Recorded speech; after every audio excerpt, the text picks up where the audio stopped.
ನಾನು ದೊಡ್ಡದಾಗಿ ವೀಡಿಯೋ ಮಾಡೋದು ಅಂದ್ಕೊಂಡು ಮೊಬೈಲ್ ತಗೊಂಡು ವೀಡಿಯೋ ಮಾಡ್ತೀನಿ, ಬಟ್ ಏನು ಮಾತಾಡಬೇಕು ಗೊತ್ತಾಗಲಿಲ್ಲ. ಎಲ್ಲರೂ 10 ಸೆಕೆಂಡ್ ಮೌನಾಚರಣೆ ಮಾಡೋಣ.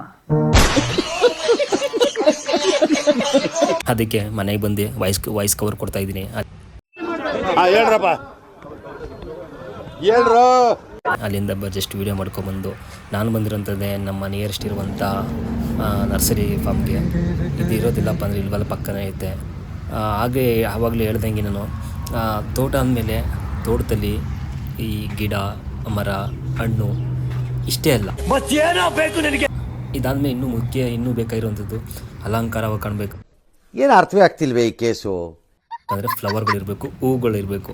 ಸೊ ಅದಕ್ಕೋಸ್ಕರ ನಾನು ಬಂದಿದ್ದೀನಿ ಇಲ್ಲಿ ನರ್ಸರಿಗೆ ತಗೋದಕ್ಕೆ. ಲಾಸ್ಟ್ ಟೈಮ್ ಒಂದಷ್ಟು ಹೂವಿನ ಗಿಡ ತಗೋಗಿದೆ, ಚೆನ್ನಾಗಿತ್ತು. ಅದಕ್ಕೆ ಮತ್ತೆ ಇನ್ನೊಂದು ಸತಿ ಬಂದಿದ್ದೀನಿ. ಇವಾಗ ನಾನು ತಗೋತಿರೋದನ್ನಪ್ಪ ಕನಕಾಂಬರ ಏನಪ್ಪ ಅಂದರೆ ಮಾರ್ಕೆಟಿಂಗ್ ಮಾಡ್ಬೋದು, ನಮಗೆಲ್ಲ ಗೊತ್ತಾಗೋಯ್ತು.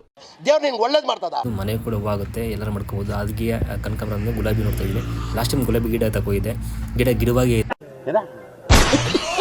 ಇದೆ, ಒಂದೇ ಒಂದು ಹೂ ಬಿಟ್ಟಿತ್ತು, ಬಿಟ್ಟು ಹೋಗ್ಬಿಟ್ಟಿಲ್ಲ. ಆದರೂ ಕೂಡ ಧೈರ್ಯ ಮಾಡಿ ಬರೀ ಇಂಥದೇ ಮತ್ತೆ 5 ಗಿಡ ತಗೋಗ್ತಿದ್ದೀನಿ. ನೋಡುವ ಬಿಡುತ್ತೋ ಬಿಡುವ ಅಂದ್ಬಿಟ್ಟು ಬನ್ನಿ 5 ಗಿಡ ಎಲ್ಲ ಸೆಲೆಕ್ಟ್ ಮಾಡೋಕ್ಕಾಯ್ತು, ಪ್ಯಾಕ್ ಮಾಡ್ಕೊಂಡು ತಗೊಂಡು ಹೋಗೋಣ.